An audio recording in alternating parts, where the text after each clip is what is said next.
fleet of them. Look on the ASA. My gosh.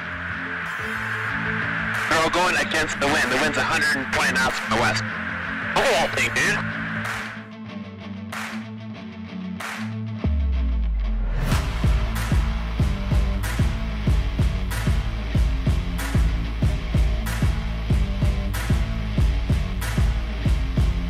Welcome to Not My Reality. Are aliens really demons in disguise? Let me preface this by saying we're neither saying we believe nor we disbelieve any of this. It's all about the conversation.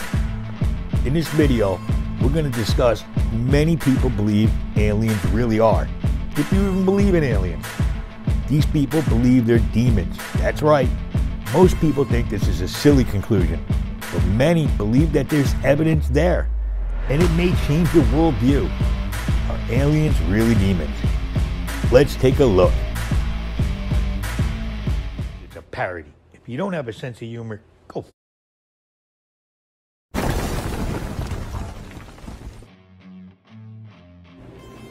Welcome. Is this my reality? Is this your reality?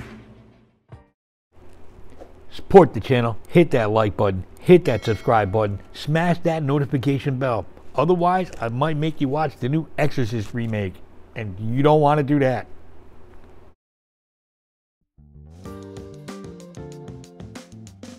I swear to God, this is not a joke. One witness calling 911 after they say an object fell out of the sky and landed in their backyard. They're like 9 foot, 10 foot tall. They look like aliens to us. Big eyes, they have big eyes. Let's begin this with something the ufologists, they just don't want to talk about. There's a problem here. It's simply there is no direct physical evidence for UFOs. We have no spacecraft to examine, allegedly. An eye-opening fact concerning UFO sightings is the fact that planet Venus is the most commonly mistaken object for a UFO. Get this, 27% of all sightings, 27%. That's something to think about. More than a quarter of all UFO sightings are actually the planet Venus.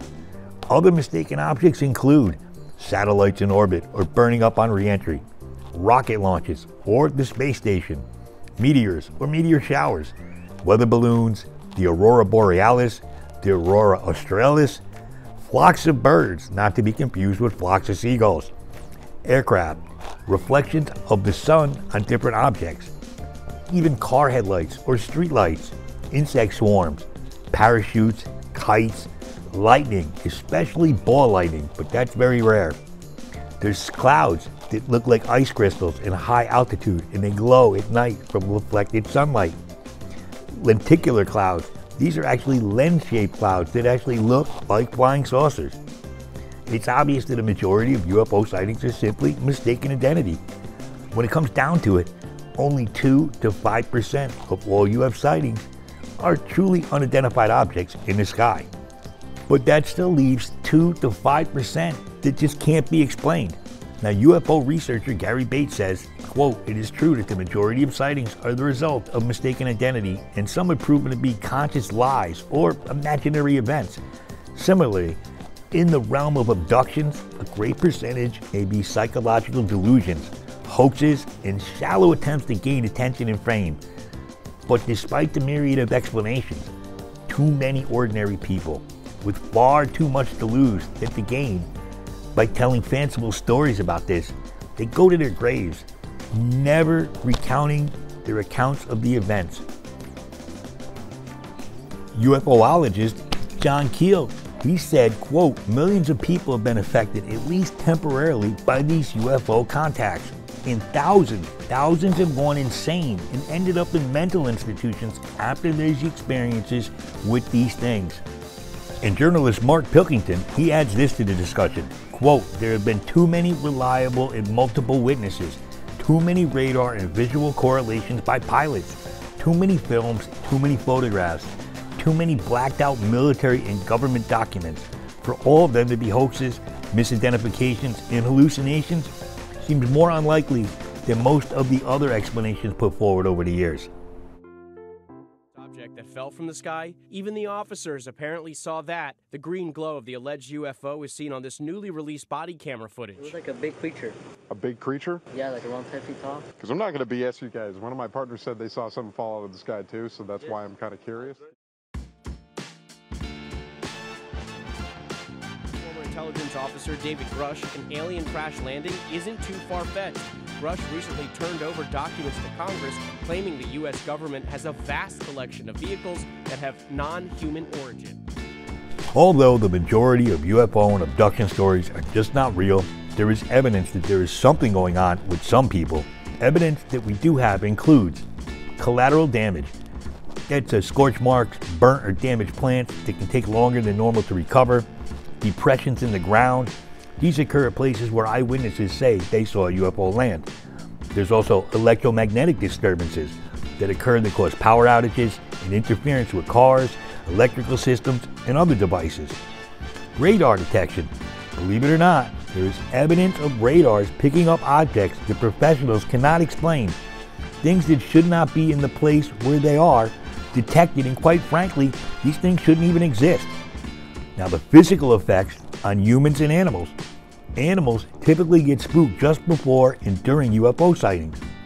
Humans, they will experience headaches, dizziness, nausea, and other symptoms during an encounter. And there's evidence of another nature. Even though we have the above evidence available, there's other data that most do not realize exist. First off, UFOs have appeared in many different shapes, including luminous objects at night, like balls of light. Some have been disc-shaped. That's the most common. They have rocket or cigar shape. We call those the Clinton UFOs. Some will get that. Some think these are simply government technologies, and some of them are. But the way these UFOs behave, it's impossible for real material objects in our universe to act that way. There is also a lot of testimony that UFOs change shape. They appear to slip in and out of our reality. They disappear, they reappear. How can something physical in our world do something like that? Many believe that since the alien beings, they could be millions of years older than us, and then they are millions of years more advanced than us. Look at how advanced we become in just 100 years. Surely the alien races, please don't call me Shirley, are even more advanced. This idea is based only on evolution and fate though. In any case, regardless, how can any physical object, no matter how old or advanced, how can it defy the laws of physics? It sounds more supernatural than natural. And what's absolutely amazing is that there is no evidence anywhere that UFOs and their occupants are coming from outer space. There has never been a radar detection of one entering our atmosphere. Aliens seem to be able to live and breathe in Earth's atmosphere without respiratory devices also. UFOs have been fired upon by American, Canadian, and Russian pilots, and not one UFO has ever been shot down. And startling, no UFOs sighted on differing occasions ever appear exactly alike. To go along with this, we have gray aliens that are the most common in the United States. Nordics, which are the tall, blonde, European looking, that are the most common in England and Europe. And monster or Bigfoot-like aliens in Latin America. Why is it that only certain types or races of aliens appear to certain cultures? Bates summarizes it well. The UFOs are already here, he says. Some way and somehow they appear to be emanating from our own planet. They are visible yet do not seem to be real physical entities. In other words, they do not seem to be bound by the same physical laws as the rest of our material natural world. They and their occupants are sometimes willing to be seen, but do not appear to want to make open and friendly contact on any large scale. Before we move on here, we want to present another piece of startling evidence. The relationships of UFOs with the occult. Abductees speak about being transported through solid objects like a wall or a roof. And this is similar to activities one will find in the occult, such as astral traveling or an out-of-body experience. Abductees also speak about being pulled toward a light. Caroline, come to the light, which is similar to near-death experiences. In fact, Some people who have near-death experiences claim to have seen aliens on the other side and even report seeing loved ones with the aliens. That's creepy. This seems to point to a psychic, spiritual nature of these UFOs and these aliens. In fact, listen to this, a majority of abductees and alien contactees, they develop an interest and even participate in New Age occultic or Eastern mystical religions afterward. Some claim to be able, besides the astral travel, to develop psychic powers and even witness poltergeist. John Ankenberg and John Weldon make an excellent point. Quote, how credible is it to think that literally thousands of extraterrestrials would fly millions or billions of light years simply to teach New Age philosophy, deny Christianity, and support the occult? Yeah, think about that. So where are they coming from? So where are these space brothers of ours coming from? And who exactly are they?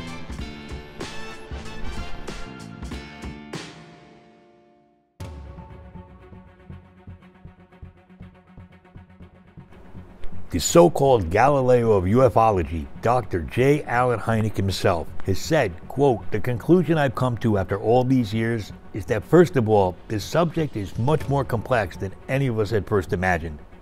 And it has paranormal aspects, but certainly it has a very real physical aspect too. He also said the extraterrestrial theory runs up against a very big difficulty, namely that there are just too many UFOs. We're seeing too many UFOs. The Earth is only a spot of dust in the universe. Why should it be honored with so many visits? He goes, I am more inclined to think in terms of something metaphysical, a sort of parallel reality, if you will. Well-known researcher and writer on UFOs, John Keel, notes this, and pay attention to what he's saying. Quote, the UFOs do not seem to exist as tangible manufactured objects. They do not conform to the natural laws of our environment. They seem to be nothing more than transmorphifications tailoring themselves to our abilities to understand them. The thousands of contacts with the entities indicate that they are liars and put-on artists. The UFO manifestations seem to be, by and large, merely minor variations of the age-old demonological phenomenon. Whoa. Jacques Vallée is another prominent UFO guy.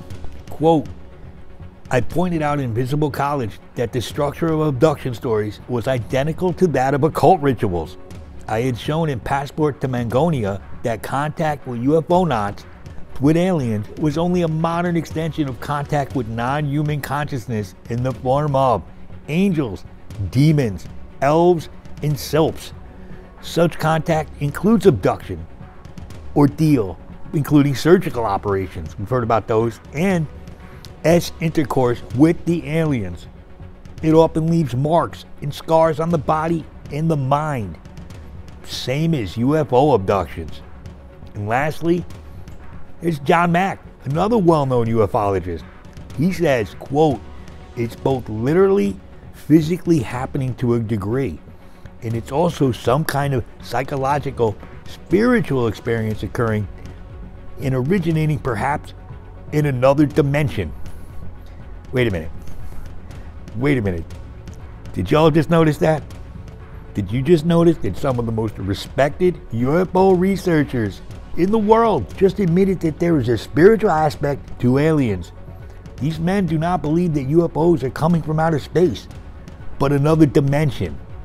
Why do we not hear about this in these Hollywood movies we see all the time? The documentaries, the TV shows. The question is, why do so many people interested in UFOs ignore this fact? Quite simply, the interdimensional hypotheses, IDH, contains way too many spiritual connotations. Look, we live in a technological society that believes that science can explain everything, and that a god or anything spiritual is dead. So the idea of a spiritual connection to UFOs is just ignored. It's verboten.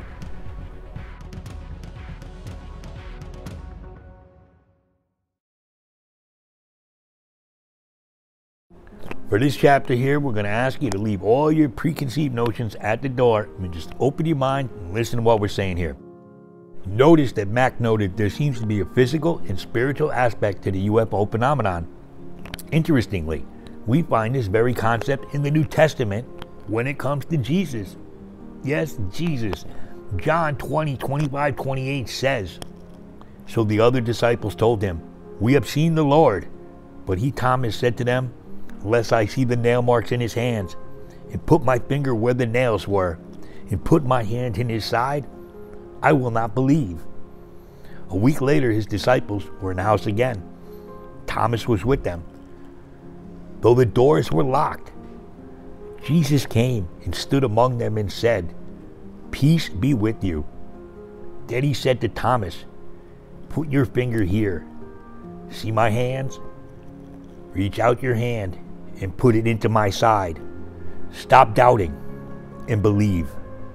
Thomas said to him, "My Lord and my God." Since Thomas was able to touch Jesus, we know he was real. Yet Jesus could appear and disappear at his will. He could even go through walls. Jesus says in John 8:23, quote, "I am from above. You are of this world. I am not of this world." According to Scripture, Jesus is both a God, a spiritual being, and a man, a physical being with a soul. That fits very well with the way Mac seemed to describe the aliens. Yet there's another way Jesus has connections with the UFO phenomenon.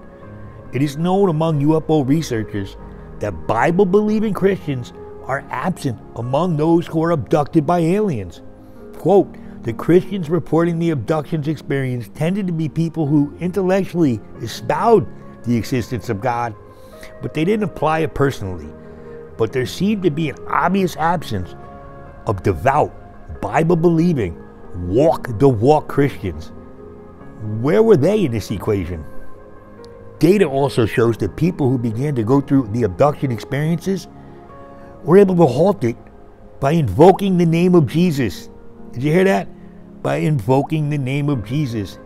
Sadly, even though there are many reports of this happening, most UFO researchers ignore it because it could do damage to their credibility, or because they reject the idea of Christianity. Many UFO researchers, they hold New Age occultic beliefs. Why are alien beings from another galaxy afraid of the name of a carpenter who lived 2,000 years ago? If Jesus was a nobody, or he didn't exist, then why did these so-called advanced beings from another planet, another galaxy, who are supposedly millions of years older and ahead of us, why did they tremble and flee at this man's name? Imagine, if you will, a higher dimensional entity. We'll call him Satan for this one. Say Satan and his followers want to convince people to reject the true God, Jesus, and Satan himself wants to be God of this world. This fits well within the fact that aliens, they also want to change our religious beliefs and create a one-world religion, with them taking the top spot. But would this fourth dimensional entity, would this Satan really want to appear as an alien? Well, Paul warned in 2 Corinthians 11:14 that Satan himself masquerades as an angel of light. Both UFOs and demons, they use false appearances. Satan and his demons, they want to appear to people as something they're really not. UFOs often appear as objects of light. They pretend to be good. Aliens say they are here to help us. They tell humans that they can attain godhood. Satan did this in Genesis 3, when he told Eve that she would become like God when she ate the fruit. All the available evidence points to a spiritual, interdimensional origin for these UFOs, and the similarities between aliens and demons, it's quite shocking. It's our belief that demons are appearing to modern people in a form that makes sense to them, that fits their culture today. Abduction experiences, it may just be demonic possessions or the New Age twist, with the actual abduction in a spaceship being an illusion in the mind of the person. Now, I'm not saying that their experience never happened, but that it was more a mental, spiritual experience than an actual physical experience in a real spaceship from outer space.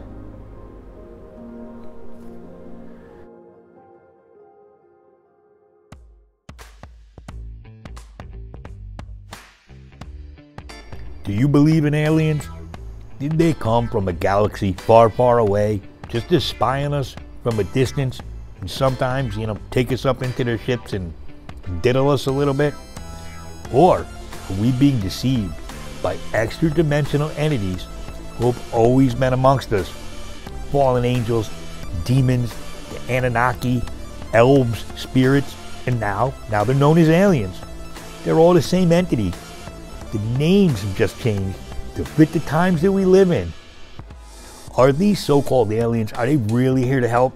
I mean, supposedly they're millions of years ahead of us technologically. They came from another galaxy to come see us. They're supposed to be more advanced than us. Well, what the fuck are they doing? Cure something. Cure cancer. Cure heart disease. Cure diabetes. Cure cleft lip. Do anything. No, you're just hiding. That's really weird. And why don't they wear any clothes? That's another thing. But anyway, I don't trust these things. Never have, never will. And I really don't think they came from outer space. But what say you? Leave a comment down below. Now, let's get the fuck out of here. I got an idea. Let's go watch Signs and realize this time that the aliens are demons. It's true. Swing away.